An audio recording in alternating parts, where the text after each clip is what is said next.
Hi everyone, welcome back to my YouTube channel. അങ്ങനെ ഒരു വർഷത്തെ കാത്തിരിപ്പിന് ശേഷം ഞാൻ സൗദി അറേബ്യയിലെ ഒരു സ്കൂളിൽ ജോയിൻ ചെയ്യാൻ പോവുകയാണ്.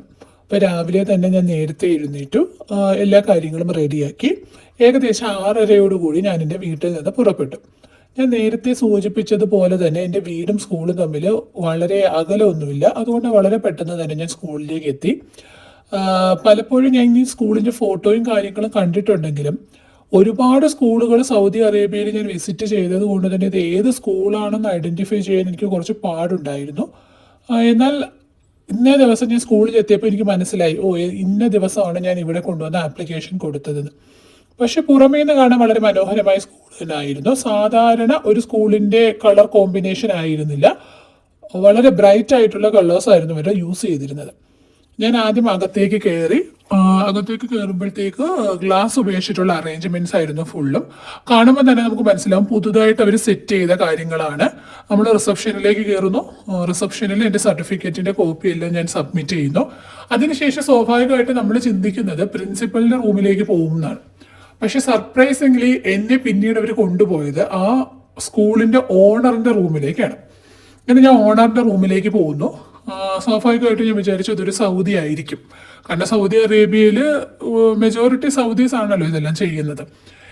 എന്നാൽ അവിടെ ചെന്നപ്പോഴത്തേക്ക് അതിൻ്റെ ഓണർ എന്ന് പറഞ്ഞ് അവിടെ ഇരിക്കുന്നത് ഒരു മലയാളിയാണ്. വളരെ വാമായിട്ടുള്ള വെൽക്കമാണ് അദ്ദേഹം എനിക്ക് തന്നത്. അങ്ങനെ നമ്മൾ നല്ല രീതിയിൽ സംസാരിച്ചു. അപ്പോൾ എനിക്ക് മനസ്സിലായ ഒരു കാര്യം, ഇതൊരു പാർട്ട്ണർഷിപ്പിൽ പോണ സ്കൂളാണ്. ഈ സ്കൂളിൻ്റെ കാര്യങ്ങളെല്ലാം നോക്കുന്നത് ഈ മലയാളിയാണെങ്കിലും ഇതിൻ്റെ മെജോറിറ്റി പോർഷനും ഒരു സൗദിയുടെ പേരിലാണ്. അങ്ങനെ കാര്യങ്ങളൊക്കെ കുറേശ്ശെ മനസ്സിലായി. 11:30 വരെ മാത്രമേ നമുക്ക് സ്കൂളുള്ളൂ. അതുപോലെ തന്നെ എൻ്റെ വീടിൻ്റെ അതുവഴി ബസ്സുണ്ട് എന്നും പറയുണ്ടായി. അങ്ങനെ സാലറിയുടെ കാര്യം ഞാനിങ്ങനെ സംസാരിച്ചു. അപ്പം അദ്ദേഹം പറഞ്ഞത് തുടക്കമല്ലേ, കുറച്ച് കഴിയുമ്പോഴത്തേക്ക് സാലറി കൂട്ടിത്തരാം എന്നാണ്. അതുപോലെ ഈ സ്കൂളിൻ്റെ വെബ്സൈറ്റ് നമ്മൾ പരിശോധിച്ചപ്പോൾ നമുക്ക് മനസ്സിലായൊരു കാര്യം എന്ന് വെച്ച് കഴിഞ്ഞാൽ ഇവർ ഹയർ ഗ്രേഡ് ഉണ്ടെന്നാണ് വെബ്സൈറ്റിൽ രേഖപ്പെടുത്തിയിരിക്കുന്നത്. പക്ഷെ അവിടെ ചെന്നപ്പോഴാണ് എനിക്ക് മനസ്സിലായത് 5ാം ക്ലാസ് വരെ മാത്രമേ ഈ സ്കൂളിലുള്ളൂ. അപ്പം ഞാൻ അതിനെക്കുറിച്ചിട്ട് ഇങ്ങനെ ചോദിക്കുകയും ചെയ്തു. ചോദിച്ചപ്പോൾ എൻ്റെ അടുത്ത് പറഞ്ഞത് കുറേ വർഷങ്ങൾക്ക് മുമ്പ് ഈ സ്കൂൾ വർക്കിംഗ് ആയിരുന്നു, പിന്നീട് കൊറോണ ടൈമൊക്കെ ആയപ്പോൾ പൂട്ടിപ്പോയതാണ്, പിന്നീട് വീണ്ടും റീസ്റ്റാർട്ട് ചെയ്തതാണ്. അതുകൊണ്ട് ഇപ്പം നിലവിൽ 5th വരെ ഉള്ളൂ, പക്ഷേ ഇവർ ഹയർ ഗ്രേഡിന് വേണ്ടിയിട്ടുള്ള അപ്രൂവലിന് കിട്ടാൻ വെയിറ്റ് ചെയ്യുകയാണെന്ന് പറഞ്ഞു. ഓക്കെ, എനിക്ക് പ്രശ്നമൊന്നും തോന്നിയില്ല. അതുപോലെ തന്നെ ഞാൻ നല്ല ഹാപ്പി ആയിരുന്നു, കാരണം സാലറിയുടെ കാര്യം കൊണ്ടല്ല, പകരം എനിക്കൊരു ജോലി കിട്ടി എന്നതുകൊണ്ട്. അങ്ങനെ കുറച്ച് കഴിഞ്ഞ് നേരത്തെ സംസാരമൊക്കെ കഴിഞ്ഞപ്പോഴത്തേക്ക് എന്നെ അകത്തേക്ക് കൊണ്ടുപോയി. പക്ഷെ എന്നെ ഞെട്ടിച്ചൊരു കാര്യം, ഈ പുറമേ ഉള്ള മോടി അകത്തില്ലായിരുന്നു. നമ്മൾ ഈ റിസപ്ഷനിൽ നിന്ന് നേരെ എൻ്റർ ആവുന്നത് ഒരു ഗ്രൗണ്ടിലേക്കാണ്. ആ ഗ്രൗണ്ട് കവർ ചെയ്തിരിക്കുന്നത് കുറേ ഷീറ്റ് കൊണ്ടാണ്. അപ്പം ഷീറ്റ് കൊണ്ട് കവർ ചെയ്തു എന്നതല്ല, ആ ഷീറ്റ് മെജോറിറ്റിയും തുരുമ്പിച്ചാണ് ഇരിക്കുന്നത്. അതുപോലെ തന്നെ അതിൻ്റെ ചുറ്റാകെ കുറേ കെട്ടിടങ്ങൾ പോലെ ഒരു അറേഞ്ച്മെന്റ് ഇല്ലാത്ത രീതിയിലാണ് ക്ലാസ് റൂമുകൾ ഉണ്ടായിരുന്നത്. പക്ഷെ ആ ക്ലാസ് റൂമിൽ അകത്തേക്ക് കയറും തോറും എനിക്ക് മനസ്സിലായ കാര്യം, അതൊരു സ്കൂളിൻ്റെ കെട്ടിടമല്ല, പകരം ഏതൊരു അപ്പാർട്ട്മെന്റ് ഇവർ വിലയ്ക്ക് എടുത്തിട്ട്, ഒരുപക്ഷെ വാടകയ്ക്കാവാം, എടുത്തിട്ട് അത് സ്കൂളായിട്ട് ഇവർ രൂപീകരിച്ചേക്കാണ്. അല്ലാതെ സ്കൂളിൻ്റെ കെട്ടിടമല്ല ഇത്. അത് നമുക്ക് മനസ്സിലാവും അകത്തേക്ക് കയറുമ്പോൾ. കാരണം ഈ ഒരു വർഷം കൊണ്ട് ഞാൻ ഒരുവിധപ്പെട്ട സ്കൂളുകളെല്ലാം കറങ്ങി കണ്ടായിരുന്നല്ലോ. കാരണം എനിക്ക് ആപ്ലിക്കേഷൻ കൊടുക്കാൻ വേണ്ടിയിട്ട് പല സ്കൂളുകളിൽ പോകേണ്ടി വന്നിട്ടുണ്ട്. അങ്ങനെ അകത്തേക്ക് കയറി. അപ്പോൾ ഞാനിങ്ങനെ മനസ്സിൽ വിചാരിക്കുന്നുണ്ട്, സാധാരണ നമ്മൾ ഏത് സ്കൂളിൽ പോയാലും ഒരുവിധം റെപ്യൂട്ടഡ് ആയിട്ടുള്ള സ്കൂളാണെങ്കിൽ നമുക്ക് അവിടുത്തെ പ്രിൻസിപ്പലിനെയാണ് കാണേണ്ടത്. അപ്പം ഞാൻ വന്നിട്ട് ഏകദേശം 1 മണിക്കൂർ അടുപ്പിച്ചാവുന്നു, ഇതുവരെ ഞാൻ പ്രിൻസിപ്പലിനെ കണ്ടില്ല.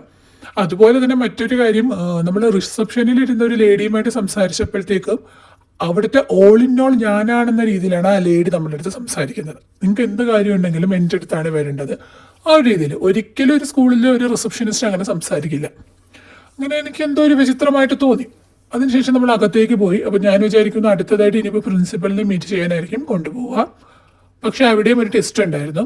ആ സ്കൂളിൽ പ്രിൻസിപ്പൽ ഇല്ല, പകരം അവിടെ ഒരു സൂപ്പർവൈസറാണ് ഉള്ളത്. ആ സൂപ്പർവൈസറാണ് എന്നെ മീറ്റ് ചെയ്തത്. അവരുടെ ക്യാബിനിലേക്കാണ് കൊണ്ടുപോയത്. അപ്പോൾ നമ്മളിങ്ങനെ സംസാരിച്ച കൂട്ടത്തിൽ ഞാനിങ്ങനെ പറഞ്ഞു സാലറി വളരെയധികം കുറവാണ്. അപ്പോൾ ആ ഒരു ലേഡി ആയിരുന്നു. അപ്പോൾ ആ ലേഡി എൻ്റെ അടുത്ത് പറഞ്ഞത്, സാറിന് ഇത്രയും സാലറി ഉണ്ടല്ലോ സ്റ്റാർട്ടിങ്ങിൽ തന്നെ എന്നാണ്. കാരണം ഈ ലേഡി ഏകദേശം 9 വർഷത്തോളം എക്സ്പീരിയൻസ് ഉള്ളൊരു വ്യക്തിയാണ്. അവരെ സംബന്ധിച്ച് ഇതൊക്കെ വലിയ സാലറിയാണ്. പക്ഷേ നമ്മൾ മനസ്സിലാക്കേണ്ടത് സൗദി അറേബ്യയിലെ സാലറിയുമായിട്ട് തട്ടിച്ചു നോക്കുമ്പോൾ വളരെ കുറഞ്ഞ സാലറിയാണ് ഈ സ്കൂൾ ഓഫർ ചെയ്യുന്നത്. അങ്ങനെ അവരോട് സംസാരിച്ചിട്ട് പ്രത്യേകിച്ച് വലിയ കാര്യമൊന്നും ഇല്ലാന്ന് എനിക്ക് മനസ്സിലായി. പിന്നെ നമ്മൾ സംസാരിച്ചു, അകത്തേക്ക് പോയി. അപ്പം നേരത്തെ സൂചിപ്പിച്ച പോലെ തന്നെ 5ാം ക്ലാസ് വരെയാണ് ഇവിടെ ഉള്ളത്. അങ്ങനെ അകത്തേക്ക് കയറി സ്റ്റാഫ് റൂമിലേക്ക് എന്നെ കൊണ്ടുപോയി. അപ്പം നമ്മൾ മനസ്സിലാക്കേണ്ടത് ഇതുവരെയും ഞാൻ പ്രിൻസിപ്പളിനെ കണ്ടതുമില്ല, പ്രിൻസിപ്പൾ എന്ന് പറഞ്ഞൊരു പോസ്റ്റും ഇല്ല.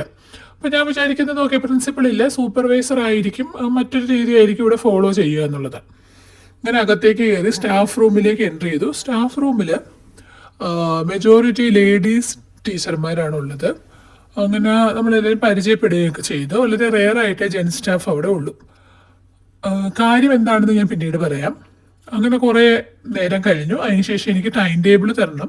പക്ഷെ ഇവർ ആദ്യത്തെ ദിവസം ആയതുകൊണ്ട് ടൈം ടേബിൾ സെറ്റ് ചെയ്തിട്ടില്ല എന്ന കാര്യമാണ് പറഞ്ഞത്. എനിക്ക് തന്നിരുന്ന ക്ലാസ് 3ാം ക്ലാസ് ആണ്. ഞാൻ ക്ലാസ്സിലേക്ക് പോയി. ഇത് CBSE കരിക്കുലം ഫോളോ ചെയ്യുന്ന ഒരു സ്കൂളാണ് എന്ന് പറഞ്ഞാണ് നമ്മുടെ ഇൻ്റർവ്യൂവും കാര്യങ്ങളും എല്ലാം നടന്നത്. പക്ഷേ ക്ലാസ്സിലേക്ക് പോയപ്പോൾ എനിക്ക് മനസ്സിലായി ഒറിജിനൽ CBSE പാറ്റേൺ അല്ല ഇവർ ഫോളോ ചെയ്യുന്നത്. ഇവർക്ക് ഇവരുടേതായ കുറച്ച് കാര്യങ്ങളൊക്കെ ഉണ്ട്. അതൊന്ന്. 2, ക്ലാസ് റൂമിൽ നമ്മുടെ ഇന്ത്യൻസ് അല്ല മെജോറിറ്റി, അറബ്സ് ഉണ്ട്, സുഡാനീസ് ഉണ്ട്, അങ്ങനെ പല പല ആളുകൾ ആ ക്ലാസ് റൂമിലുണ്ട്.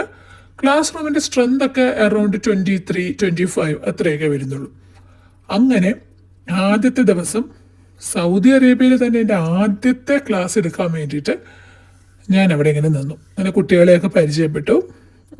വളരെ പൊളൈറ്റ് ആയിട്ടുള്ള കുട്ടികളായിട്ട് തന്നെയാണ് തോന്നിയത്. പക്ഷേ അതേസമയം ഭയങ്കര റിബലായിട്ടുള്ള കുട്ടികളുമാണ്. അവർക്ക് നമ്മളോടൊരു ഇഷ്ടമുണ്ടെങ്കിൽ അവർ നല്ല രീതിയിൽ ക്ലാസ്സിൽ ഇരിക്കുകയും ഒക്കെ ചെയ്യും. പക്ഷെ എന്തെങ്കിലും ഒരു ഇഷ്ടക്കേട് വന്നു കഴിഞ്ഞാൽ ഭയങ്കര മോശമായിട്ടുള്ള വാക്കുകൾ ഉപയോഗിക്കുന്ന കുട്ടികളാണ്.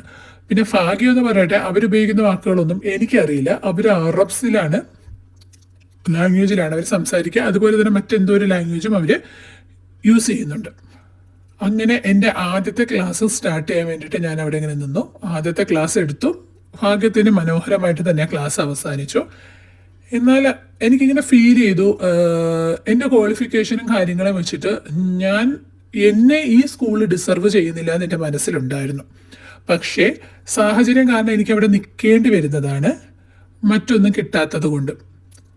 അങ്ങനെ ഞാൻ എന്ത് തന്നെ ആയാലും എൻ്റെ ആദ്യ ദിവസം തന്നെ ഞാൻ തീരുമാനിച്ചു ഈ സ്കൂളിൽ നിന്ന് ചേഞ്ച് ചെയ്യണം. കാരണം നമ്മൾ നാട്ടിൽ പറയുന്നത് പോലെ ഒരു തട്ടിക്കൂട്ട് സ്കൂളാണ്. സ്കൂൾ എന്ന പേരിൽ വർക്ക് ചെയ്യുന്ന ഒരു ഇൻസ്റ്റിറ്റ്യൂഷൻ, അത്രേ ഉള്ളൂ. പക്ഷെ സ്കൂളിൻ്റെതായിട്ടുള്ള ഒരു പ്രോപ്പർ സ്ട്രക്ചറിങ്ങോ കാര്യങ്ങളോ ഒന്നും അവിടെ ഇല്ലാന്ന് ആദ്യ ദിവസം അവിടെ പോയപ്പോൾ തന്നെ എനിക്ക് മനസ്സിലായി. ഒരു പക്ഷേ പേരൻസിനെ അട്രാക്റ്റ് ചെയ്യാനായിരിക്കാം പുറമേ ഉള്ള ഈ സെറ്റപ്പും കാര്യങ്ങളും, ഉള്ളിൽ യാതൊന്നും തന്നെ ഇല്ല എന്ന് മനസ്സിലായത് കൊണ്ട് തന്നെ എനിക്ക് ജോലി കിട്ടിയത് കൊണ്ട് കുറച്ച് റെസ്റ്റ് എടുക്കാമെന്നാണ് ഞാൻ വിചാരിച്ചത് വീട്ടിൽ വന്ന്. പക്ഷെ പറ്റില്ല, പുതിയ CV ക്രിയേറ്റ് ചെയ്ത് പുതിയ സ്കൂളിലേക്ക് അയക്കണം എന്ന തീരുമാനമായിട്ടാണ് ഞാൻ ആ സ്കൂളിൽ നിന്ന് തിരിച്ച് 12 മണിയോടുകൂടി എൻ്റെ വീട്ടിലേക്ക് എത്തിയത്.